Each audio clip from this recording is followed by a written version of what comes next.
Well, a very warm welcome, and it is a warm welcome from me because this is an outside broadcast from Marina di Massa in Italy for me. So it's pushing 90 degrees Fahrenheit here, if we're allowed to talk Fahrenheit. My name is Andy Pye. I'm consultant editor at DFA Manufacturing Media, and I'm joined by my colleague Aaron Blutstein, who is editor of Smart Futures and PWE. So we have a number of print and online publications relevant to the subject that we're talking about today, which is energy efficiency and manufacturing's net zero challenge.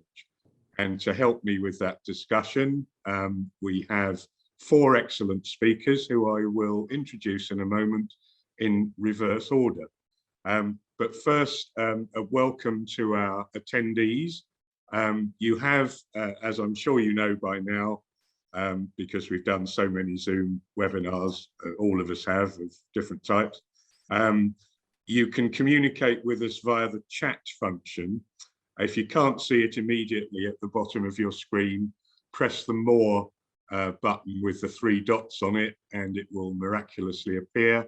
And then you can put questions and comments into the chat function, and we'll take those not just at the end as we would with a conventional webinar, but because this is a talking industry panel discussion, we might throw them in at any particular relevant time.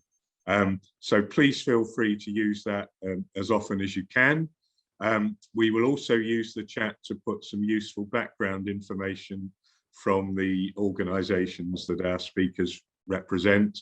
And so by the end of the session, you should have a very good reference document to take away with you on the subject. So that's one other thing. We do ask you not to post proprietary information from your own commercial organisations. That's reserved respectfully for the panelists. Just by way of introduction, the net zero challenge obviously is globally important, but we cannot overlook manufacturing industry's role. It's not the biggest contributor, but it's a significant one. And we dug out some figures from 2019, where we found that net greenhouse gas emissions just in the UK are 450, just north of 450 million tons of carbon dioxide equivalent, which is a big number. And in fact, we've originally expressed those in an American unit, which was cubic tons, which was an interesting thing, but we've converted it now. So manufacturing represents about 11% of the total. So as a collective, you know, we need to invest and promote new technologies to make our contribution. And perhaps in passing, we might talk about some of the other sort of large contributors as well, and what can be done about that. So to help us with this, we've got four speakers, and last but not least, let me say Chris Hallum, who is, I think, is a self-expressed veteran now of talking industry, and he'll be talking about leak detection as a specific contributor to the problem, and how you go about detecting and repairing compressed air leaks. Prior to that, we'll have William Bridgman, who's chairman of Warren Services, and he's passionate about new business products and services to contribute to the solution. So he'll tell you all about what Warren Services does and how they contribute. And specifically, he'll be talking about data-driven decision-making, which is a subject dear to our hearts, all of those of us who are wedded to the progress of Industry 4.0 and manufacturing 4.0, maintenance 4.0, or whatever. He'll be looking at some applications of data-driven decision-making. And in second place, we have Gareth Jones, who is new to ABB, but has been a friend of ours for, well, an embarrassingly long time in some cases. and he'll be talking about a number of things, but specifically about an energy efficiency movement, which is a group of organisations working together to find ways to reduce their carbon emissions. And it's not a proprietary thing. Any company can join it. So I think that's going to be a very sort of interesting and valuable initiative. And to start with, we have Marie Wells, who is Head of Sustainability at the Manufacturing Technology Centre. And she's going to introduce the idea of how, as manufacturers, we can reach carbon neutrality. So she'll explain in a couple of seconds how the MTC is working to meet its own sustainability targets, and aiming to reach carbon neutrality by 2023. So that's an ambitious target. And also, how can the organisation help manufacturing companies on their own journey? So without any more ado, I'll hand over to Marie for her presentation. Hi, so first of all, and I apologise if I'm teaching anyone to suck eggs here, but I'll start with what is carbon neutrality versus net zero. So I often hear the terms used interchangeably. When we say carbon neutrality here, we're meaning to PAS standard 2060, which means it's encompassing our scope 1 and our scope 2 emissions. So scope 1 emissions is anything you directly burn. So your gas usage, your fuel, and any fugitive emissions from process. And scope 2 is your electricity, so your indirect emissions. It can also involve heating and cooling networks. Whereas net zero also encompasses scope 3, which is everything else, which is everything you buy, everything you lease, everything, you're commuting, your business travel. It's huge. So for the MTC, our carbon footprint, 79.9% on our current estimation, is our scope 3, but does not necessarily fall in the energy efficiency category, because that's all within our scope 1 and 2 locus of control. And it's definitely the easiest place to start.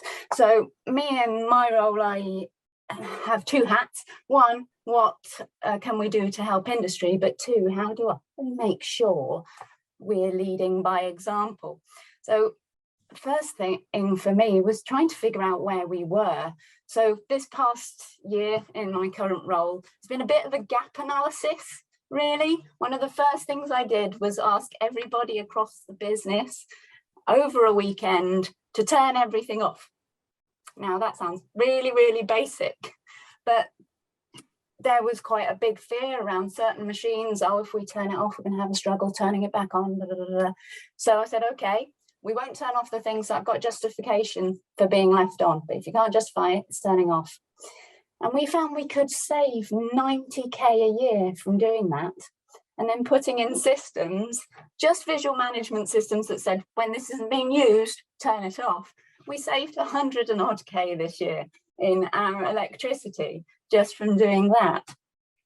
In terms of a carbon neutrality though, our biggest challenge is what we do instead of our gas. So we are looking at what's the best answer in terms of heat pumps or hydrogen, which I think we've discounted at this point, solar, thermal, and combined systems.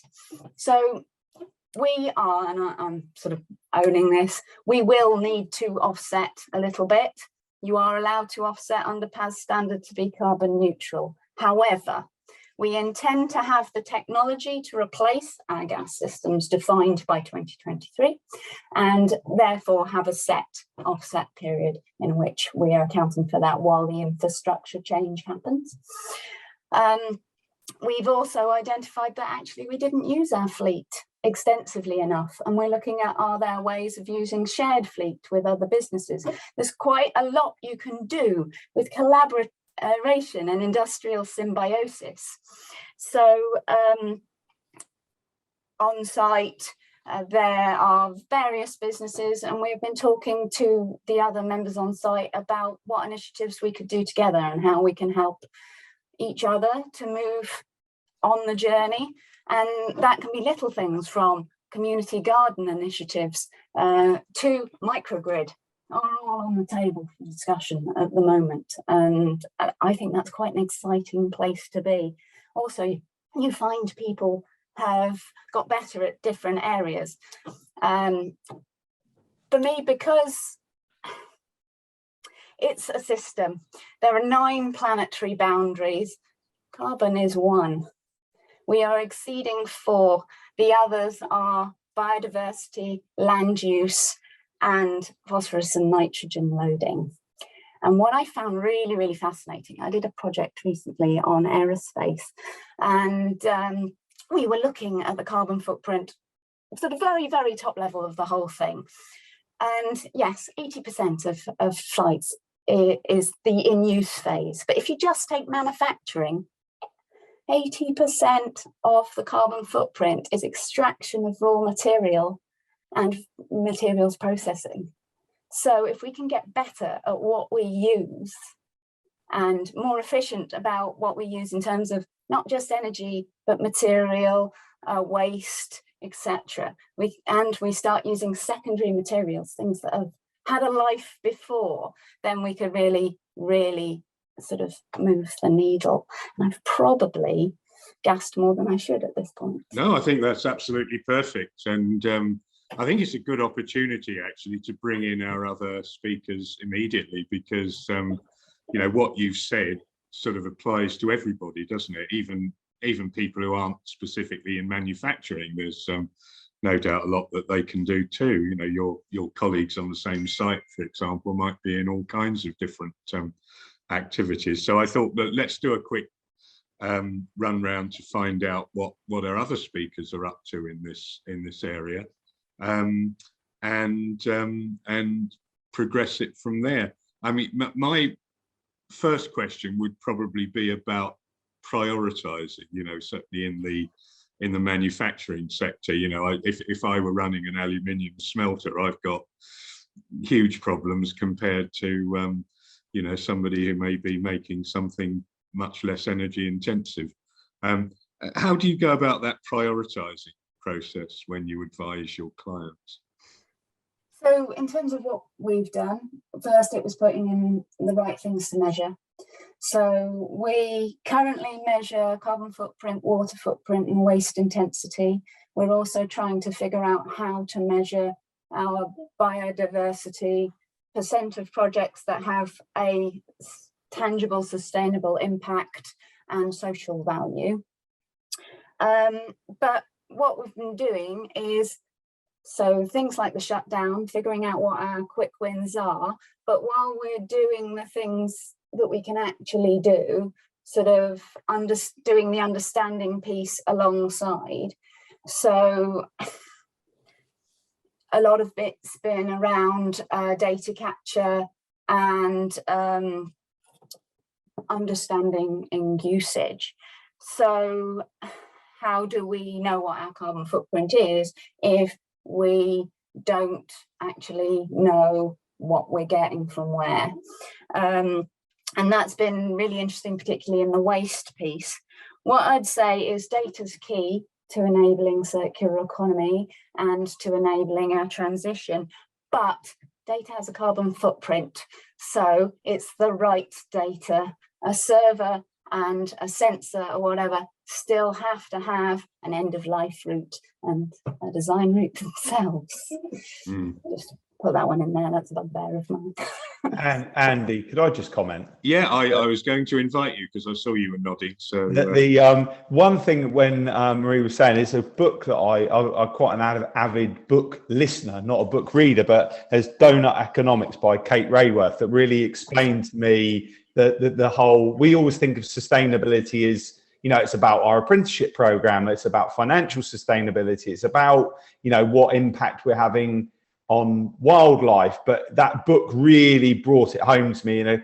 I'm not the cleverest person in the world. It's a really simple way to understand, the planetary boundaries that we're currently breaching and the ones that we're not breaching, that we're quite close to breaching. So, but I could say, I don't want to spoil what I say in a minute on my talk, but yeah, the data-driven piece, the carbon footprinting, we've invested quite heavily in, say, electric vehicles. Actually, they don't have that much of an impact, but from an external person looking in, it's part of the package of things we did. But, for us now, it's very much gas focused. We can't, it's about looking what's actually going to make a difference. And I'll say to Marie as well, 90% of ours is scope 3. So we will be carbon neutral by 2023 or the end of 2023, which is, I think, is pretty good for a manufacturing company. It uses a lot of power, but we will have to do a little bit of offsetting. But our thing is we want to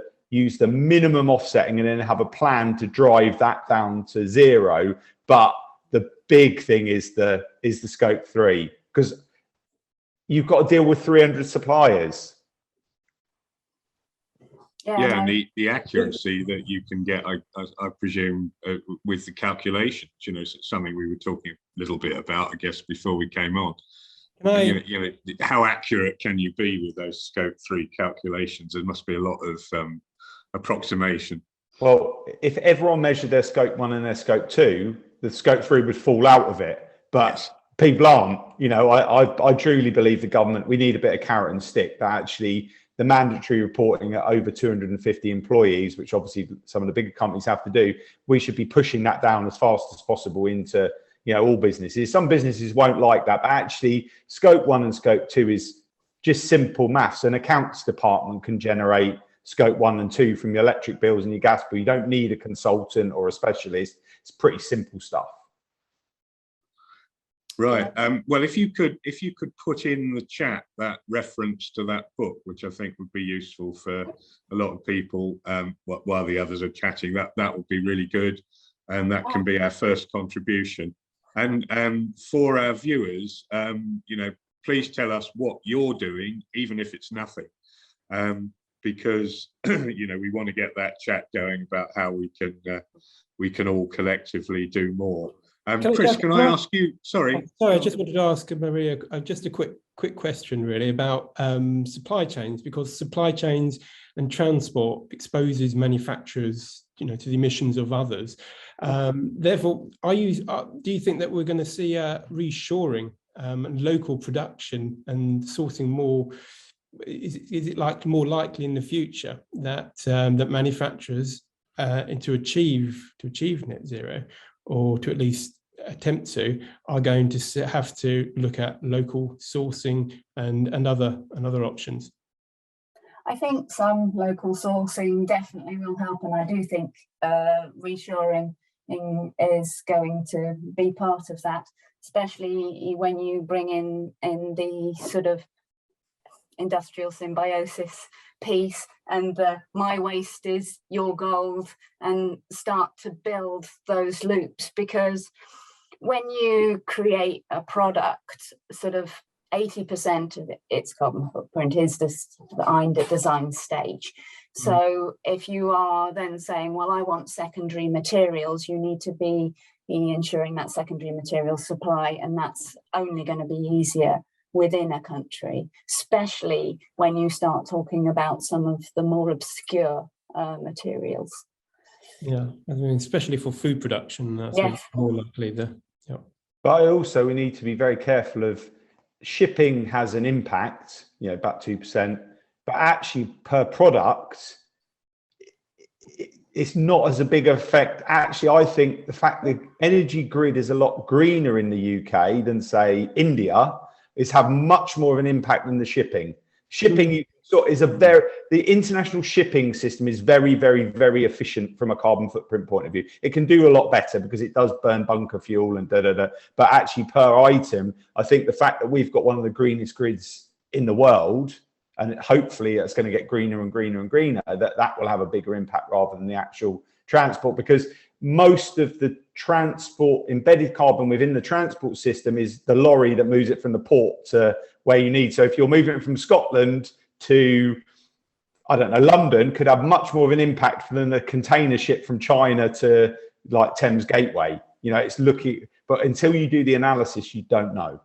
What about the cost though? I mean, because obviously manufacturers are going to be looking at both, you know, the sustainability, energy efficiency, net zero, but also they'll be looking at the cost. And if they think that actually the cost is cheaper to reshore, to produce locally, then that might actually be I think there's lots of reasons to reshore, you know, closer to your customer, much more agile, products are changing faster, but actually the cost of shipping is 10 times, or it's coming back down again now. But in 3 years' time, that won't be an issue. The amount of large container ships that have been ordered, if you look at global orders, we're going to have a crash back down in container shipping prices. But I think lots of smart companies want to be closer to the customer, more quick to react, I think is probably more of a driver than the cost. Okay. Can I just interject something? Another sort of, thank you for that on transport, that's sort of brilliant. But a thing on the amount of energy that I meant to allude to earlier. So there's a project out of Cambridge and various other universities called the UK Fires Project, which looked at how much renewable energy there will be on the system and carbon capture there'll be on the system by 2050, looking at technology uptake curves in a crisis. And they suggest that we'll have about 70% of the electricity we need, taking into account that a lot of things are going to be electrified to move away from gas in 2050. So you can account for your electricity in two ways. One is through what's called location-based analysis, which is taking into account your country, just going, this is the grid in our country, so this is how much I'm using. Or you can use market-based, where you say, I'm paying for a fully renewable tariff, so actually my carbon's zero.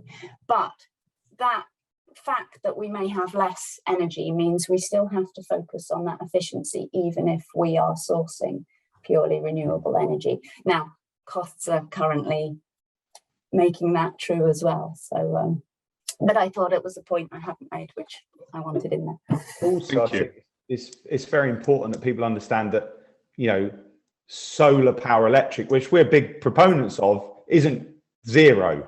It's got a carbon impact of the panel, of installing the panel, of buying the inverter, of utilising the grid to export. So it's people, you know, but also when people buy power, it's like, does the company actually got a PPA for the renewables? Do they own the renewable? Is it a credit-based system? There's lots of levels of, you know, renewable energy, what you're actually getting. So, yeah, I mean, that comes out in the electric car, doesn't it? The battery system, you know, it's a very complicated ecosystem to unravel.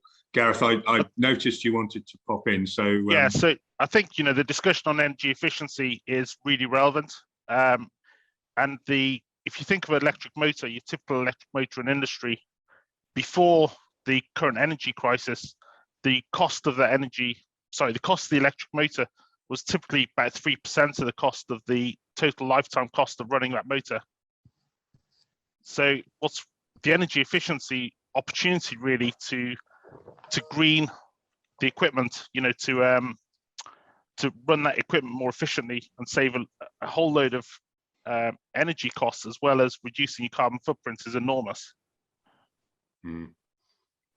Well, we'll come on to that in just a second, Gareth, when you do your presentation. I know you've got a huge amount to cram into your 5 minutes, but just before we do, Chris, I know you're going to talk about the specific case of compressed air leakage later on, but what do you do as a company, you know, as a relatively small company, in terms of measuring your own situation? So yeah, well, with our company, a lot of our stuff is home office base. So what we're doing when we're servicing a lot of our customers' needs and things like that, it's a lot of traveling. And obviously before COVID and things like that, we'd always be going out to sites, visiting the users, maybe having to go back multiple times, for example, depending on certain parameters after certain discussions. And we found ways of working more efficiently, like we have been today, for example. Yes. Pre-COVID, even though Zoom did exist before COVID, it was something not used. Traditionally, we would have been together as a group physically, where we would have all had to find some form of public transport or drive to get together to do these sort of things, where now these are being run more efficiently.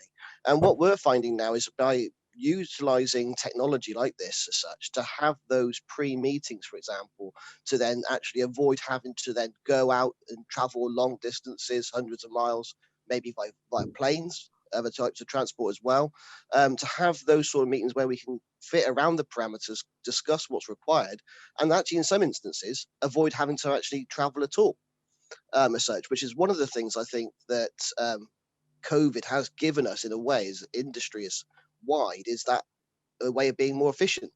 There is less travel. People are traveling less on planes to do things internationally, for example. You know, you might have companies where they've people flying in from the Americas, from Asia, all into one central location with a large carbon footprint.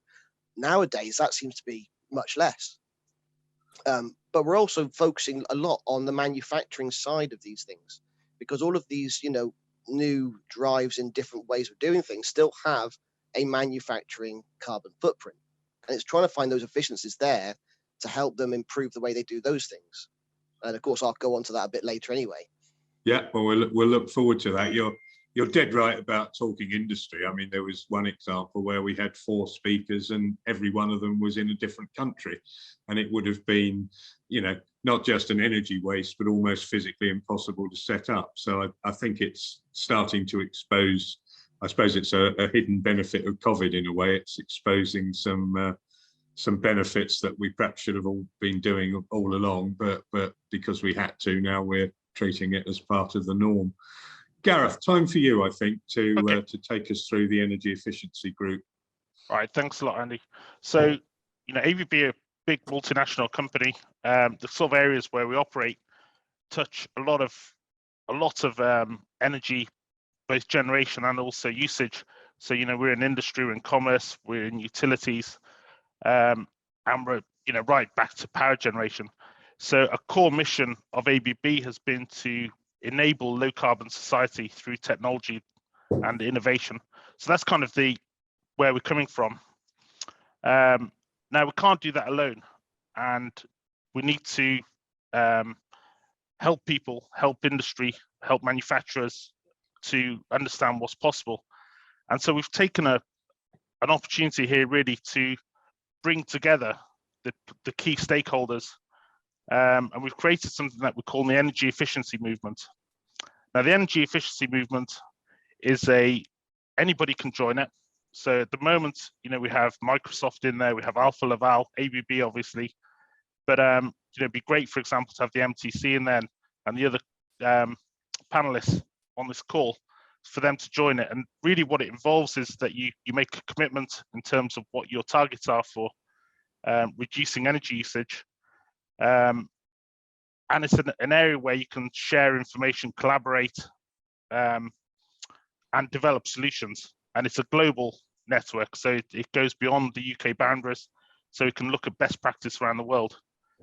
And really, you know, what's behind that is a push to turbocharge the push to net zero. So I think that's kind of at the core of what we're doing, and then we're supplementing that with how else we can help people to reduce energy. So we're doing something called Energy Snapshots, and this is where we'll go into a customer, we'll look at what energy usage applications they've got, particularly around motors. Motors tend to use about 70% of all energy within industry, or up to 70%. So we'll go in and we'll look at the motors that they've got and how those motors have been applied, and we'll apply our expertise to help them to update technology, to renew technology that can help them reduce those costs. You know, and right now, because of the cost of energy doubling, that's really made those paybacks, you know, made those savings so much more relevant. I've got an example here where we looked at It's a dust extraction fan in a quarry, and the typical costs of running that a year ago was 24,000. Now it's more like 50,000. That's based on 21 pence per kilowatt hour, which I think is probably still a little bit low. And the paybacks come down from 2 years, 4 months down to 1 year, 5 months for one motor. So the opportunities there are huge. Beyond that, we're looking at how we can elevate the role of sustainability managers within businesses. So, if you go onto LinkedIn, you could probably find about 10,000 job openings for sustainability and energy managers across industry.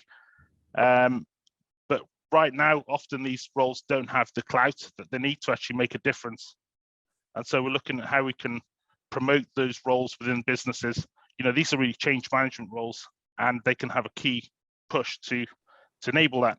And then the final thing which I wanted to mention really was, okay, once you've installed your energy efficient plant, how do you ensure that that stays energy efficient? And so one of the things we're doing there is we're looking at IoT enabled smart sensors connected to clouds. We've got our own kind of cloud solution, which we call the Ability platform, which allows you to monitor the performance of that and actually to pick up any issues, not just in the core, motor and the drive system, but actually beyond that into the mechanical system of the machine, and ensure that that's all running as efficiently as it possibly can and pick up any problems that occur. I guess that with the cost of energy going through the roof, the payback period for installing technology is shrinking quite rapidly. Is that the case? 100%. Yeah. So one of the things we're doing is actually going back into the energy audits that we've done in the past and looking at those where perhaps it didn't quite make the grade in terms of the payback for the customer, and all of a sudden they're very relevant and people want to do those as quickly as possible. It's an absolute no-brainer at the moment. I reference like rooftop solar, that we did our first project in 2020 during the pandemic, and it was a 5-year payback. By the time I did the next project in 2021, the first project will pay back in 3.5 years because the barrel went up again.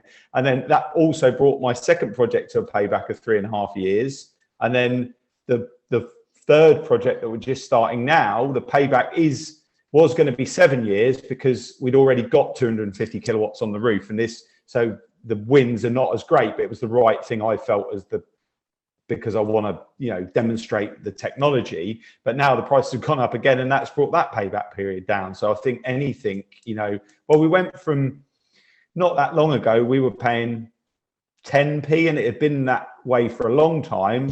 Now it's 21p, and that's secure till next April. But I'm talking to my broker because I'm selling my solar power at the moment, so I'm negotiating that contract.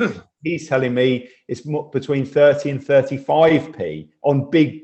I'm like, it's just, and I'm hopefully secure a contract today selling my excess solar at 19p, which is blows my calculations out of the water. It's unheard of. I could have never thought this 2 years ago. No, I mean, is it? Has anybody brought the crystal ball with them? I mean, is the price of energy likely to fall again at some stage? Could we go with these really optimistic payback periods and then suddenly find that energy is plentiful again? What we've done, Andy, is looked at it over the 2 years, which we think we can understand the power prices, and then put the power price back down to a mid-level. Moving forward, because we did all our costings originally on a 0 increase in power, the justification to make it as worse, because we hadn't seen pre-2020, we hadn't seen power increase prices for probably 5 years, and the solar boys all put in a inflationary rise, and I was like, I'm not agreeing to that because I don't see that. And then 3 years later, the prices are 3 times as high. So I think, you have to be on the side of caution. I think within the period of a payback, Andy, for a typical motor installation, I can't see it coming back down. I mean, obviously anything's possible, but right now, these look pretty solid investments for anybody who wants to do that. And obviously what we're trying to do is help people to get to net zero, but the economic path, is the first point that people look at, and Probably the net zero is secondary, unfortunately. Gareth, can I ask a slightly technical question? That motors inherently are pretty efficient. All motors are pretty efficient. Is it the control that, from my understanding, that makes it much, much more efficient? Well, motors are getting more efficient. So, they're going from IE1 was the kind of old traditional motor. The minimum standard right now is IE3, and that meets, a certain level of efficiency. But actually, there's still more to go. So ABB have a product called SynRM, which is synchronous reluctance motor, which allows you to actually go, well, say 40% of the losses on a motor. So it allows you to actually save a lot more through that. But isn't IE3 like 90-something% efficient? So you've only got a little, it's not like you're going to double. No, you're right. But 1% efficiency, if you think of an electric motor running a dust extraction fan in the quarry, like the example I'm looking at here, that motor will be running probably most of the day. It might even get left on. You'd hope that they'd be turning off, but that motor will run, a large number of hours per day. And 1% energy saving, is actually a huge impact. So you're right. The 94-96% energy efficient, but if you can get to 98, you're making a big difference. But I think the most exciting thing is, to all the people listening, and what Marie said, is the most efficient light motor is one switched off. Absolutely. If you go from 96% efficient to 97, I've gone from 96 to 0. That's like, I try and explain to people in the factory, it's great, the lights. That's why, it's great to have more motion sensitive or on timers or different things. And it's sometimes the things that save the most money are the cheapest to implement. Well, it's sometimes just putting a little bit of logic around a motor to say, if something's been put on the conveyor, you're going to run the motor. And if nothing's on the conveyor, you're not going to run it.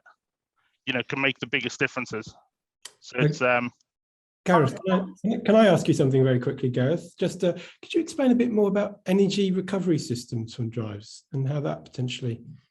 Absolutely. So your standard AC drive is a unidirectional device. So in other words, it'll put power onto the motor, and then if there's power coming back off the motor because you want to absorb energy or you want to break it very quickly, then typically that'll get put into a braking resistor, for example, which converts that energy into heat. Now, the best way to solve that is actually to use what's called a 4-quadrant drive, which is, it's almost like 2 drives back to back, where it can then transfer the energy in either direction. And so they're becoming more and more common. And then the other advantage of those kind of systems is that you reduce the harmonic content.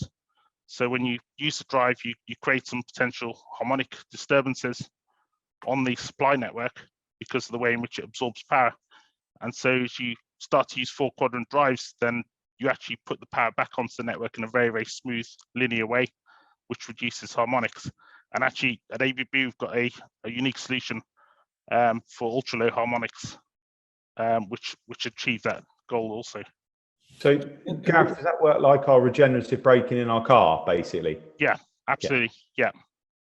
And do you see that as part of the, as part of the mix, really, that is really going to be very, excuse me, helpful to. Yeah, and it's very application dependent, Aaron. So if you look at a typical fan, the ability to pull motor off that fan back onto the network is very, very limited. You may want to reduce harmonics, so you may install that system for the reduction in harmonics that you can achieve. But the ability to save energy through taking energy from that fan back onto the network is going to be very limited. Okay. On the other hand, if you looked at an elevator, where every time it goes in a certain direction with a certain load, it's going to have excess energy that you can put back on a network, then there's potential to save energy. I'm just thinking in CNC machining, we make some parts that might have 20 tools that are running at a relatively high speed in a 5-minute cycle time. So you've got to ramp up and ramp down lots of times. You could be, I'm just thinking of the reference to the car, as you brake, you charge it up. We could be doing exactly the same thing on that CNC equipment. Is anyone doing that in the industry yet? Well, typically what you do on that is I'm guessing they're probably little servos on that system. Or small quite servo big drives. Some of them, yeah. Yeah. So generally what you do is you'd connect those through a common DC bus. So they'll be able to share energy across all the drives on that little system. rather than to put it back on the network. But putting it back on the network is absolutely possible. Yeah. So how many motors are now, controlled by drives? I mean, I know that we've had a battle, haven't we, all of our careers really, since your hair was brown and mine was on the top of my head. There was always this battle, wasn't there, of motors just running without any control attached to them. How far down that sort of obvious line have we got? And if I'm honest, I don't know, but my feeling is there's still a huge number of motors that are direct online or Star Delta starter based. Yeah. Even maybe over 50% would be my guess. But if I can get a good answer to that before the end of this call, I will do. That would be an absolutely massive contributor, wouldn't it, to energy efficiency in manufacturing plants? Yeah, providing you can slow them down. Yeah. Or upgrade the technology of those motors to higher efficiency motors.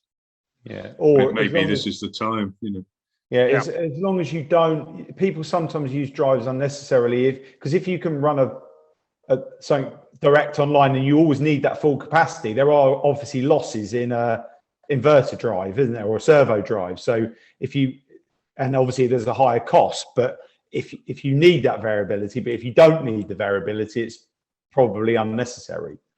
Yeah, you actually need only a very, very small amount of if you can slow a motor from 1500 RPM down to 1400 RPM, for example, for a fan, the amount of energy savings that you can achieve are enormous. Just that it's a square law in terms of the energy usage. So the opportunity to save energy through very, very small adaptations is enormous. So generally you can save energy. Okay, it's probably then time now to move on to Will's presentation. Now, I mean, normally journalists like myself and Aaron reel away when we think we're going to get some information about a company profile.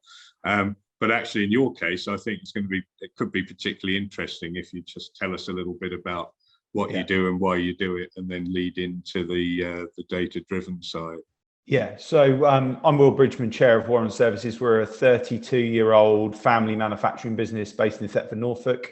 Started in our garage by my parents with 3 employees. We're a contract manufacturing company. We now employ 125 people, so a relatively small company compared to someone like ABB. But we make products for people around the world. We bring other people's great engineering and sales to life. We're the manufacturer behind them. We take our sustainability in a big picture very, very seriously. We have a very big apprenticeship program to bring the workforce of the future through. It's not just about carbon sustainability, but what I'm going to talk today is more on that side.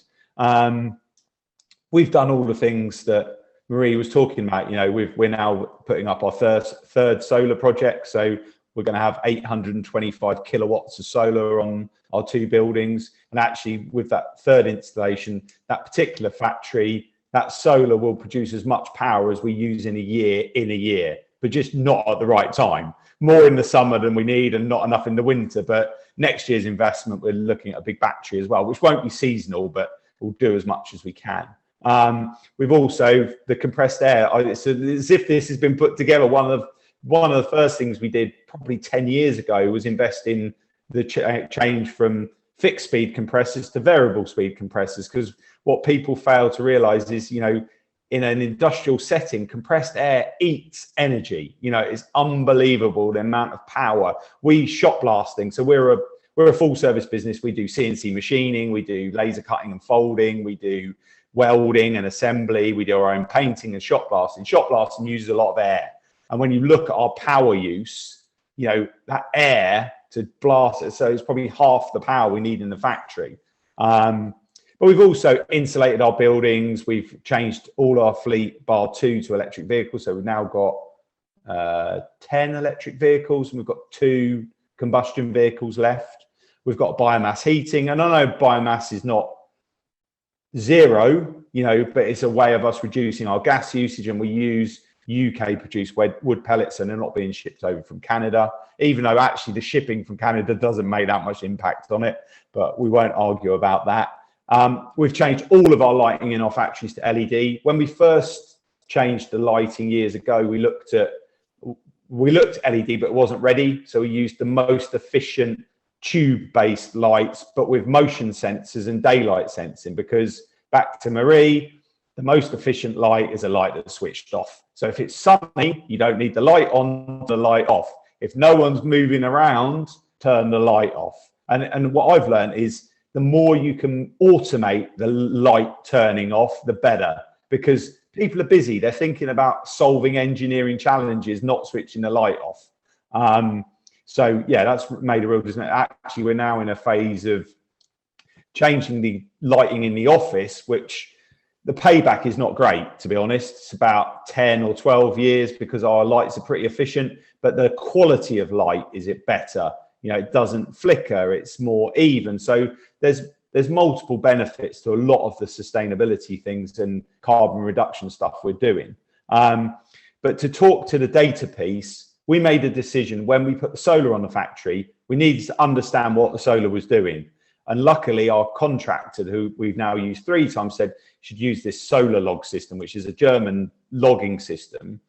But when we put that in, we also started monitoring our incoming power through the same system. So we could look at the overlay, and very quickly we learned about the solar, but we also learned that we're using a lot of power when we're not in the factory. That's because someone's left the compressed air system on. So then we looked at putting timers in the compressed air system, which was great. But then when people wanted to work a Saturday morning or overtime, they'd have to go in and fiddle with it, and then they forgot to put it back on again. So then we built this simple control which controlled the compressors without anyone touching the compressors. And if you want it to come on for an extra hour, you press a button and then it turns off after an hour. So we stopped that as a problem. But then we realized, the biomass hopper, that needs air to load itself about every 8 or 10 hours when it's cold. So then people said, we need to bypass that and leave the compressor on.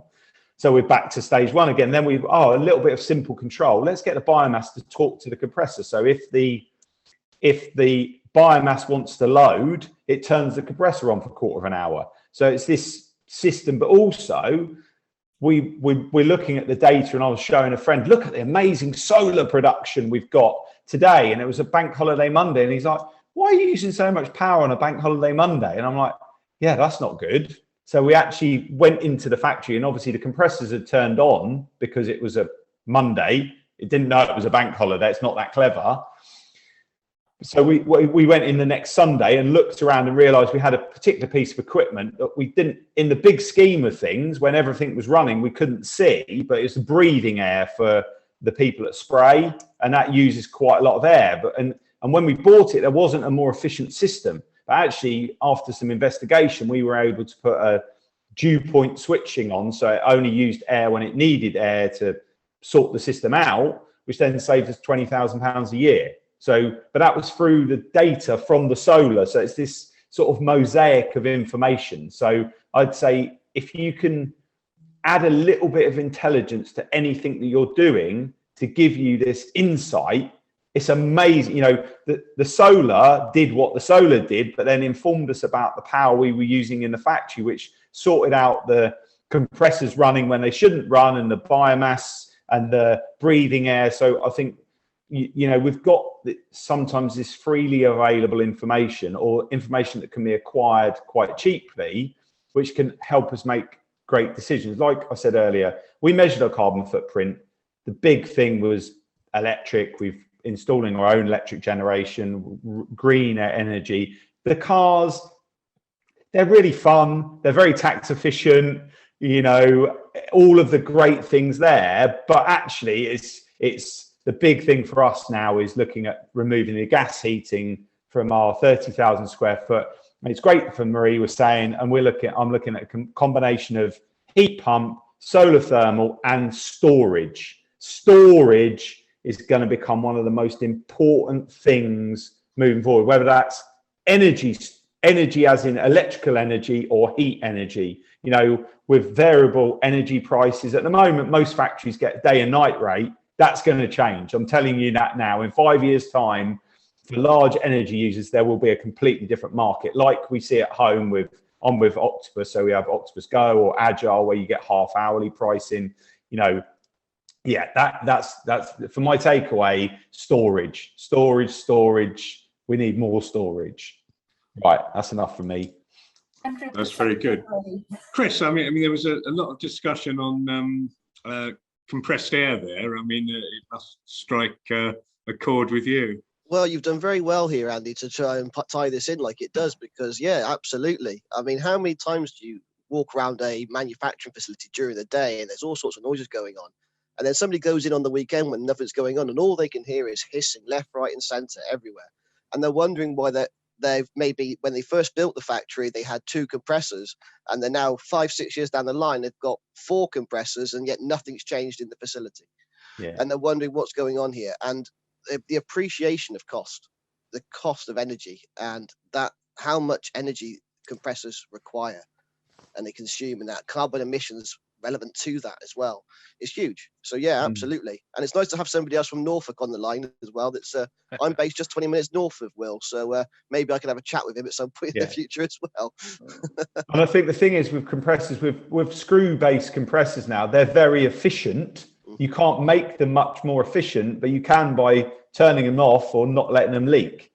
Absolutely.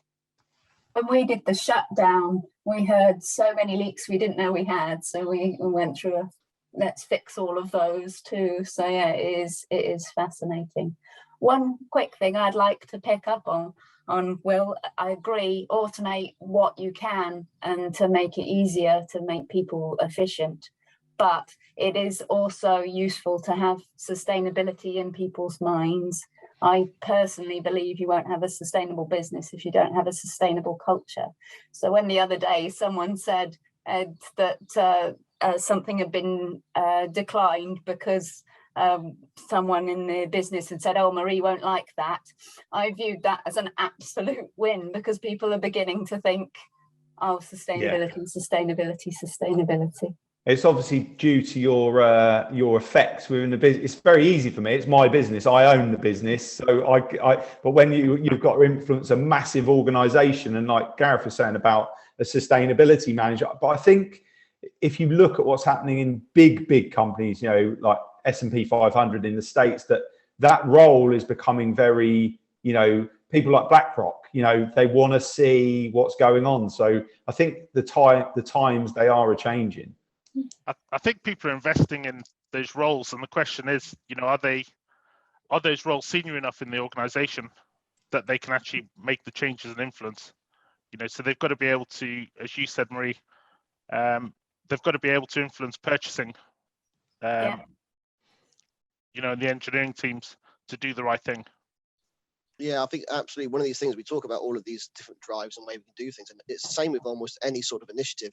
The biggest blocker or challenge is culture change. People do not like change, and the problem is that you can have as many of these sort of roles in these positions in these large companies, but that's one part of the chain as such, and you need all people in that chain to be solid on the right way of thinking to be able to make these changes and be able to promote this through and make a good effort from it.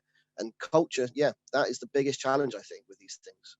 Is that a particularly British thing? You know, because we took Talking Industry up to Birmingham during the Drives and Controls show, and actually did it with a live audience. And there was an Israeli panelist who said he found that its fear of change is prevalent in the United Kingdom, which is something he doesn't see in Taiwan, Korea, Germany, even France. He said, you know, that people are more willing to embrace change. And is that something we've got to fight harder at?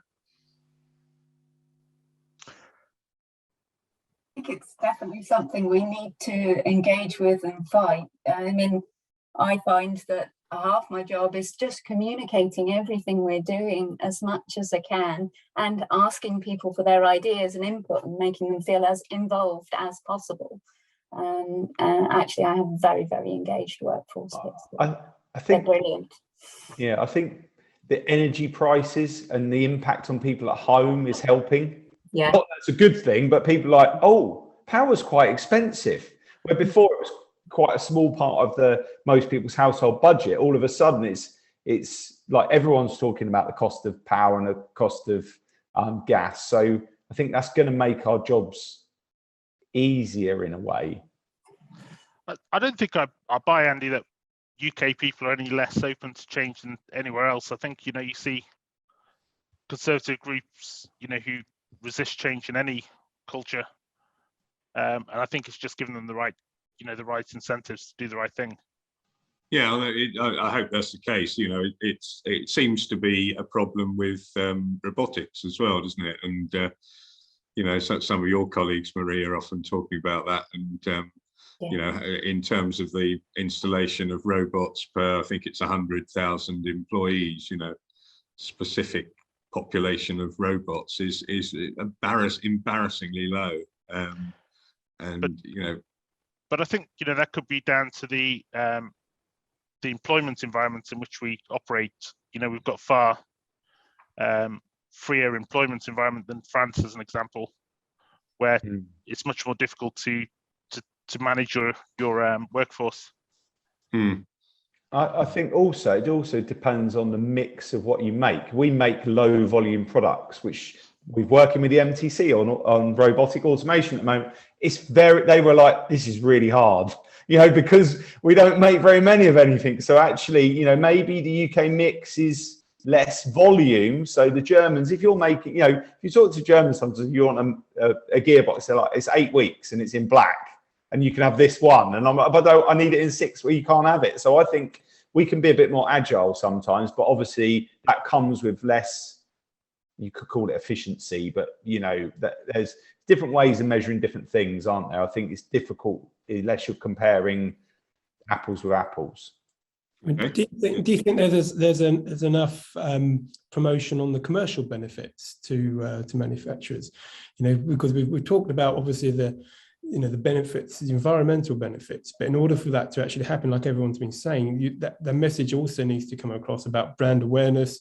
You know, that companies need to be seen, as well as, I know obviously dirty word maybe to talk about the commercialization, but companies do need to be seen in the future to be doing the right thing. Aaron, you've hit the nail on that. That is what's going to drive it forward. I was at British Sugar yesterday, part of ABB Sugar, the world's one of the largest manufacturers of sugar in the world, and their plant, they use a lot of power, a lot of gas.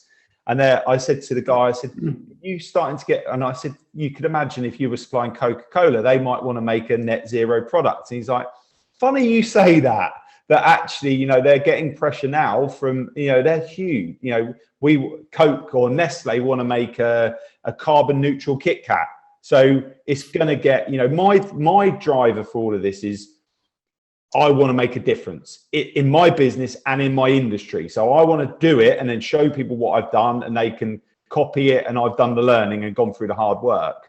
But also for me, if I want to attract the right young people into my business, they've got to believe I believe in sustainability. Otherwise they won't come and work for me.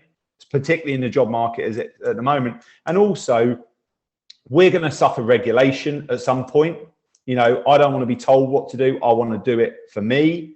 And then also our customers at some point are going to catch up and start demanding things like customers do, don't they? And all of a sudden, and I want to go, yeah, this is what I do. And they go, oh, great.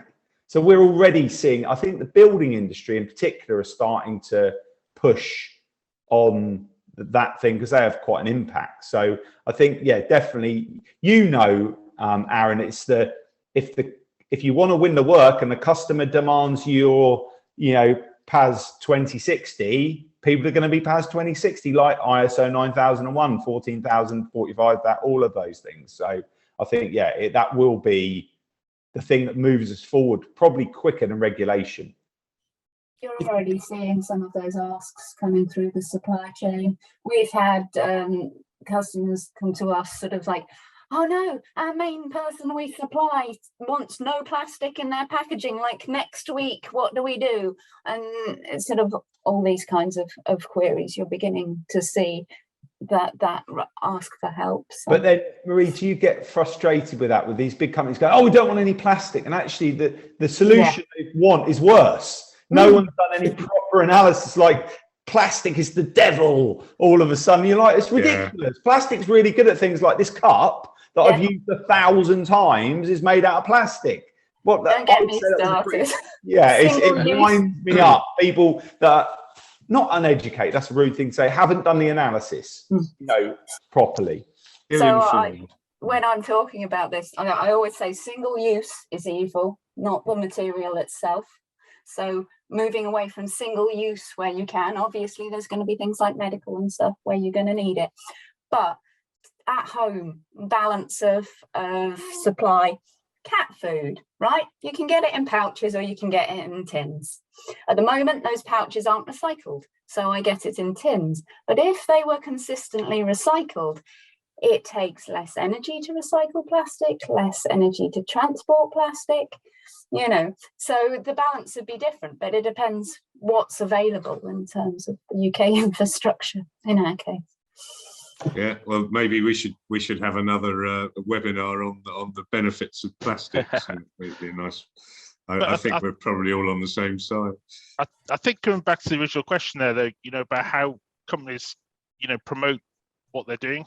I think that's not the main aim, but part of the energy efficiency movement allows people to show that they've made a commitment to decarbonize their operations, and the other benefits flow through from that, in terms of sharing best practice. Yeah. And then, there's a logo which they can share. Conscious of time, so we must go back to Chris now and speak more specifically about compressed air and leak detection. I think we've already identified it as a major issue. So over to you, Chris, for some more information on it. Yeah, and I'll add a few other things and different application areas as well to that. It's not just compressed air, but UE Systems as a manufacturer of ultrasound equipment, test equipment that we supply to all industries, primarily for improving reliability, condition monitoring of their assets to obviously predict potential failures before they become a problem, keeping the availability and uptime of their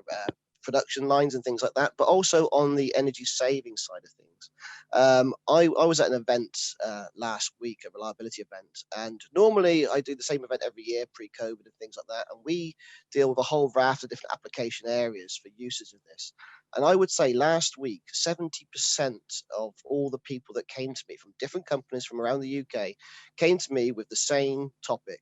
Chris, we need to improve our energy efficiencies.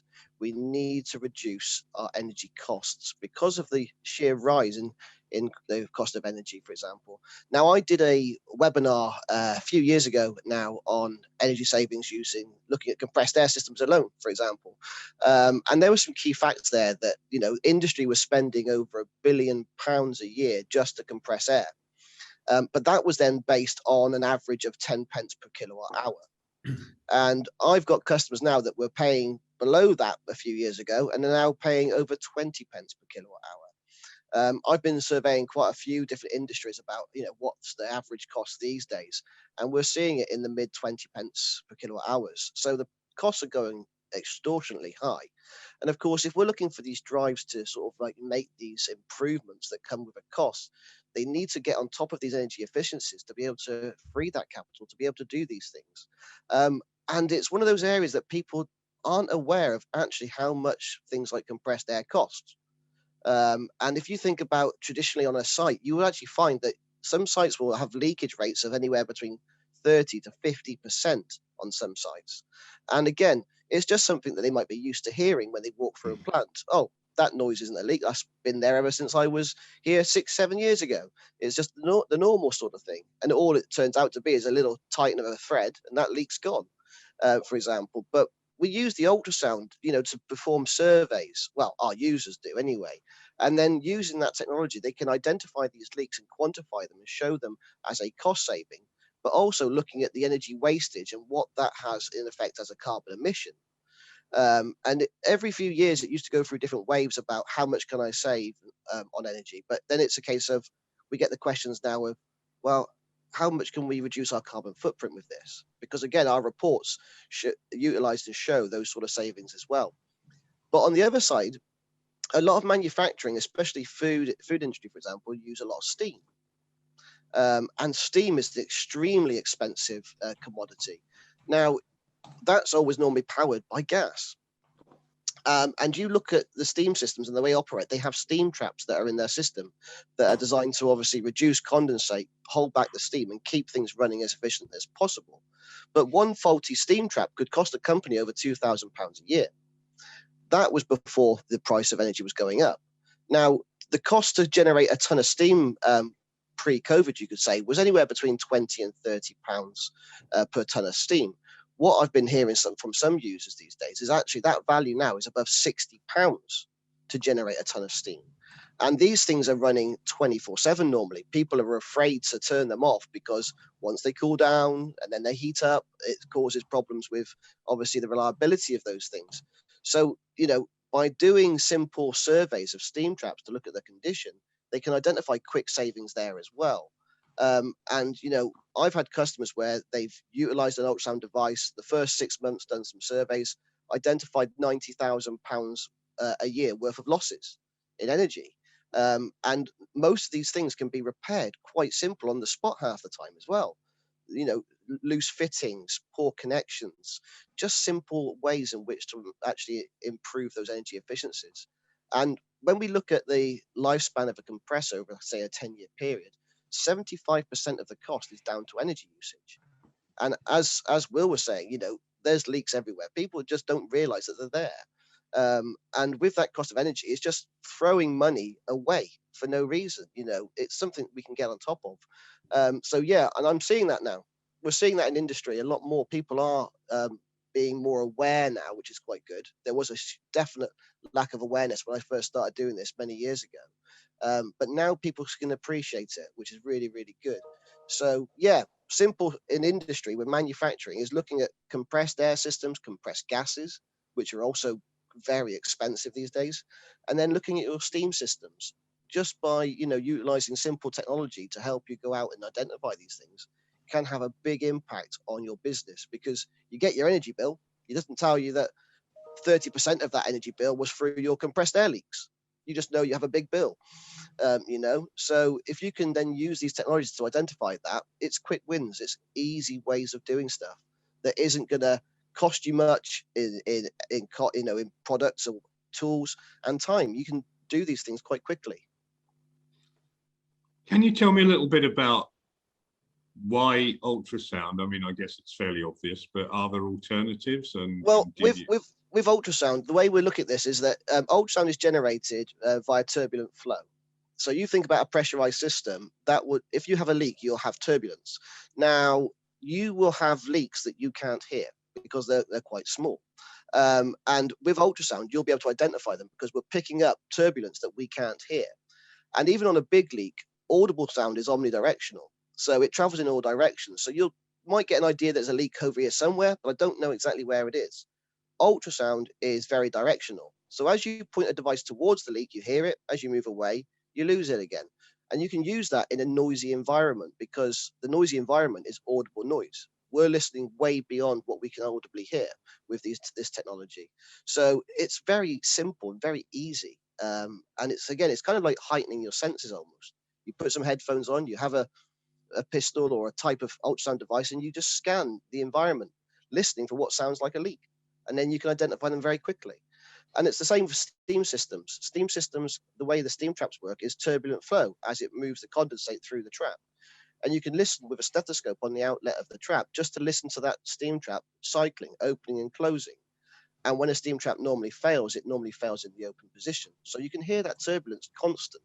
So we know that we're losing that steam, that really expensive commodity. So we can identify the condition. So it's quite methodical in that respect, and quite simple to use as well, because you give somebody that's untrained one of these devices, and it's like a bunch of school kids. I see them all wandering off in different directions saying, I found something. Then they then start playing a game as to who can find the biggest amount of leaks and costs and things like that. I think the biggest leak to date, I think we've identified, was a helium leak that was costing the company £250,000 a year. So yeah, it's quite something. And all it was a simple union adjustment, and that was it. So yeah, there's big wins to be had. It can be quite simple. It doesn't take too much effort. Chris, that's the key thing. What about rotary equipment condition monitoring? Has that got a benefit, or? Yeah, there can be some of that, because friction also generates ultrasound. So you think about motors, bearings, gearboxes, things like that. You can also measure the friction levels of assets, and you can utilize ultrasound to keep the lubrication at its optimal level. Because again, if you have a reduction in lubrication levels, then there's going to be a higher energy requirement on that system to keep it rotating. So you can have, marginal gains as well there with energy efficiencies by making sure that the lubrication is adequate, correct, and things like that. And of course, you want these assets to last as long as possible. You want to keep them healthy for longer periods. So if you can utilize condition monitoring technologies to keep the health of that asset for a longer period, then again, you're going to not require as many replacement assets, which again is going to in turn reduce the bigger carbon picture as well. Okay. I think that, the common theme, and perhaps the most extreme example of it, was Chris and his compressed air leaks, but especially the helium one. But there's financial benefit. It's not just saving energy per se, but the financial benefits are enormous. So, we really do need to push as many people in that direction as we can for their own benefit. It's payback periods are getting shorter, as we've said. One of the themes that we've kind of touched on, but perhaps not specifically covered, is the issue of data gathering. It's easier and easier to gather data on equipment these days, and I'm an avid reader of a blogger in the US called Seth Godin. I'll put his name into the chat in a minute, and it's not much effort because most of his comments are about a sentence or two every day, and they can be quite interesting. But he said recently, a couple of days ago, data is everywhere, but turning it into information takes focus, effort, consultation, and time. And more information is only useful if it helps you make a decision. I wonder if anybody fancies commenting on that, because there is the fear of data overload as well, because we have so much. Yeah, it's so easy to do, isn't it? You can be. We made the mistake of, we worked on a project years ago where the machines could tell us loads of stuff. They told us so much stuff that gave us a headache, and we didn't make any decision from it. And actually, we went back to the drawing board and said, what do we really want to know? And we were like, we just want to know whether the machine is on or off. So we ended up building our own technology in-house, some little circuit boards that monitored the status lights, because actually the real value was knowing, is the machine running or not? So we could work out the cycle time, the load time, the overall efficiency of the machine. We didn't need to know what speed the spindle was going or any of these things. And what we've done now, talking to Chris's point, is we've said we've used this overarching data by factory to make these great savings. We've got these little sensors that tell us whether the machines are running or not, but now we're just putting a CT clamp into them so we can actually look at how much power each machine is using, because we've got this big lump of power, and now we want to go, right, actually, where is our 80-20? Where's right, those two machines are the ones that really, so but really granted, because they said, this will only give us accuracy within 5%. I said, that's fine. That's more than good enough. I'm not trying to measure anything. I'm just trying to sort of hotspot which is the important areas for us to look at. So I think, we must get the right data. And I think for me, and Marie might slightly disagree with this, automated data collection is much more reliable than human data collection, because the humans are busy doing what the humans are good at, adding engineering value, being creative, not recording the cycle time of the machine. We've had a lot more accuracy once we've been able to do that, external of the person. Oh, I do agree. I just think you need to look at the life cycle of all the bits of kit to do it. Yeah.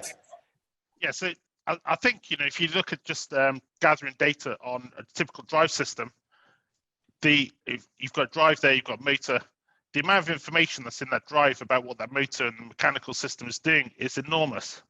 And if you just expose that to expose it all to everybody, then there's actually very little value in it. The value comes from understanding, characterizing that system and identifying when it goes out of that characterization. And that's what the ABB Ability Cloud does. and it's continuous monitoring, 24/7. Gareth, do you see it also where I was talking to one of the big manufacturers about sharing data? Lots of companies like, oh, I don't want to share anything because my city, like they're making space rockets. No one's that interested. But actually, like if you've got industrial machines and you can share your data and benchmark yourselves against other people and go, how come Warren's using 10% more power to do the same work as someone else? That there's a real value in that sharing and letting someone like ABB look at it where I can't understand it. But if ABB have got 1,000 of these and go, Will, you really need to turn parameter 22 down, you can add more value to your customer as well. Yeah, I think you've raised an absolutely brilliant point, Will, because people are paranoid about, who owns data and where it goes and what it's used for. Actually, we've taken an approach where the customer owns that data, in this sense, because of that. And actually, the systems that we have are unidirectional, so they'll send information up to the cloud, but they won't have information back. We can have it. We can change that. If there's a separate system to do that. And the reason for that is that people are worried about security and people being able to influence their processes. So actually, the adoption of these systems is kind of key, really, and making sure that people feel comfortable with having these on their sites. That the data has been used for them, by them. It's their data. Is key, really. I think people get the same thing with cloud computing. We did the analysis from a cost, from a carbon point of view of having most of our servers in the cloud. Is much more carbon efficient to have them in the cloud because we were air conditioning one room for 2 servers, and and the cost was miles. And people are like, oh yeah, I don't want my data. I'm like, I think Microsoft security is probably better, or Amazon security better than Warren Services like security system we've got. So, and the more you can share, but no one cares what my laser cutting machine is doing, but it will add value to me. So the idea of this energy efficiency movement, it's going to morph. It's starting off at the moment. It's in its infancy, but the whole idea of this is that it links you with other people who are doing laser cutting, and you're able to have those conversations and develop solutions that help your industry, to cut carbon. So, that's the direction I want to go on to, be able to create clusters of people who have got the same goal. Yeah, and maybe create some competition, and also that I'm going to talk to Maria again about we're not PAS 2060 at the moment. We're doing it ourselves, but it's the accountability of lots of these CEOs get up and go, we're going to be carbon neutral by so and so. You're like, you're not going to be in that job.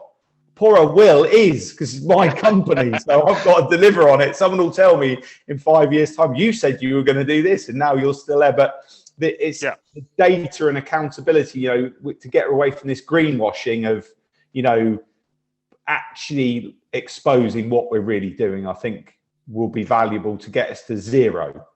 Yeah, and another point you raised, Will, was how do we help our customers to make sure that what they're doing is the best it can be for that motor and drive system?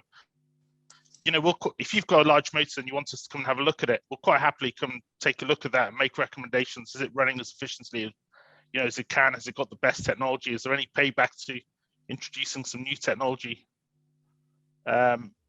So we're quite happy to do that. And in the long term, the services, lifetime services, to make sure that continues to run as efficiently as it can. Excellent. Well, let's wrap it up with one more. Sorry, Andy. I was just going to say there was a couple of questions in the chat. There was one from William Santos. It's maybe directed more towards Chris, but I think everyone's quite okay to answer this one. But speaking more broadly about the role of maintenance within manufacturing and its vital importance to sustainability, what could the industry do to talk up and value this career path more? I think it's about looking at improving reliability in a way, moving away from, just doing what was called reactive maintenance traditionally back in the days, waiting around, sitting around, just waiting for something to fail and then reacting to that. Maintenance these days is changing dramatically. And you're almost splitting maintenance now into 2 areas, your maintenance teams and your reliability teams. and your reliability teams that are performing, diagnostics inspections, collecting specific data to trend and identify potential issues in the making. And from that data, then passing that information to maintenance to then do maybe scheduled downtime and scheduled works that isn't going to impact on production. And if we can keep, again, our assets and health to the highest possible health of itself, keep it running for longer, then we're going to have, less demand on vendors and other manufacturers to bring these other things in all the time, reducing that carbon footprint. So it's becoming maintenance is becoming smarter, I would say. And that should be a good encouragement thing for people looking to get into the sector. And also the move from, we're very much a preventative maintenance business. We service everything every 6 months or every 3 months, depending on what it is. And you think, well, we must be wasting a lot of time and money maintaining things that don't really need maintaining, because we need reliability, but actually with correct sensing and understanding of the data. And maybe our data set is too small. That's what I was trying to get at earlier. Like Warren's only got 50 machines or whatever, actually, if we were part of a bigger network, they go, actually, if you've done this, this, and this, and the manufacturer can see it, you could leave that until you get to this threshold. Well, we haven't got enough equipment to work that out as such. So I think this whole community and sharing thing is the way we will get further forward. Yeah, and to add to that, Will, as well, we see a lot of people doing time-based maintenance, for example. And from my background as an electrical engineer, the amount of times that I performed a time-based maintenance schedule on something, everything was fine. I would run the system down, do the maintenance that was required of it, run it back up, and 10 minutes later it fails. Question is, would it have failed if I actually had done that service? And did that asset require that service at that time, if that makes sense? And that's where maintenance is starting to move forward a lot more now, is to go, right, well, based on these conditions and this data parameters, this asset requires this. For example, we use ultrasound to take baseline readings of the friction levels of the grease in a bearing. Now, time-based lubrication programs will say you'll put X amount of grease in this often. But then if you're using a device to then check that friction level and it comes to that period where you're supposed to grease again and the friction level hasn't changed, that bearing's telling me, hey, I've got enough grease already. But if you do a time-based approach, you're going to throw more grease in that bearing, regardless, if that makes sense. So it's exactly what's happened to cars, isn't it? Where your car used to be serviced every 10,000 miles or 1 year, and now the car tells you when it wants servicing, and that's the direction the technology is going. Very much so. Well, I think that takes us to what my last question would be. And we touched on plastics being given a bad name, but amongst many advocates in the general community of net zero concepts, unfortunately, manufacturing gets a bad name too, probably totally unjustifiably in most cases. But we've seen from Gareth's initiative, and I think we're all very supportive of that it's actually industry that's driving an awful lot of the innovation that can solve this problem. So I was going to ask all of our panelists, really, do you think that net zero is actually too important to be left to governments? And maybe we should just be getting on with it because they're only interested in short-term election issues and, well, sadly, in some cases, blowing up their neighbours. But perhaps it's industry, internationally that have really got the role to play. It's already happening, Andy. Like Aaron said, it's the customer. The customer, as in the C, the consumer is starting to demand it, and then Nestle and Coca-Cola are going to start demanding it. We need government to do stuff, but it's not going to be. They're just too slow. They can't. They always seem to get it wrong, but then you think it is a big thing they've got to do. So, I only do my little business, my little thing. They've got like this big, massive, I can't imagine what it must be like, but I think, we're going to be driven by our consumers in industry and our customers, I believe. And workforce, as somebody pointed out earlier as well. Yeah. Very, very good point. So I agree. Sorry. Go on, Go for it, Chris. two things that you don't normally talk about: religion and politics. So we're not going to leave that to one side for now on that side of things. But government are there to obviously help put in regulations and standardization. But as Will was saying, we're already seeing this from industry itself. End users saying we require this, this, and this, but we would like to see these parameters met as part of that. And then the supply chain then has to meet that requirement. So we are seeing that move already. I think the more people that get involved with it, the more industry get involved with it, the quicker and easier it might make it for government to then be able to put through legislation. I think if that's the case, because they can see it's being done. Yeah, very good point, Gareth. Yeah, so I think the government really to create an environment where it helps people to make the investments that do the right thing, and I think they're trying to do that. But I think it'll get driven by people, by industry, and the initiatives that we've talked about today.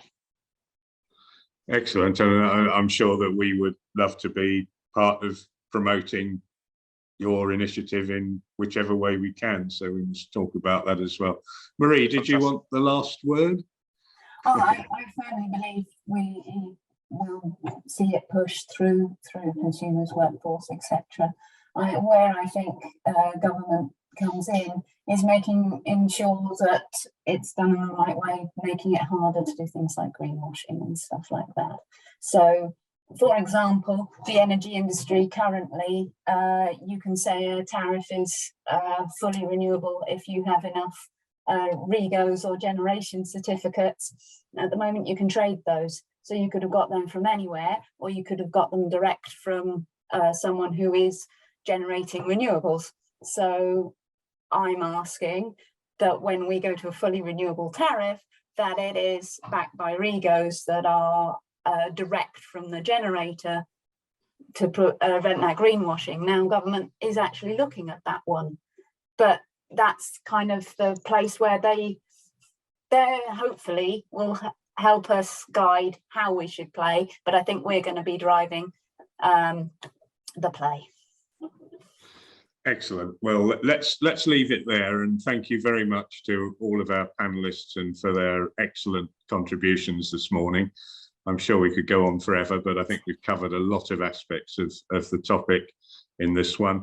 And thank you for everyone who's attended.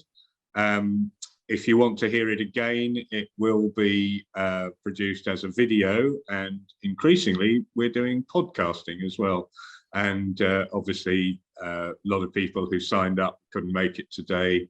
We will promote the video version, the on-demand video, for them to see it as well. So once again, thank you very much for all panelists and all attendees, and a virtual round of applause to everybody, and thank you very much indeed for attending. Thank you, Andy.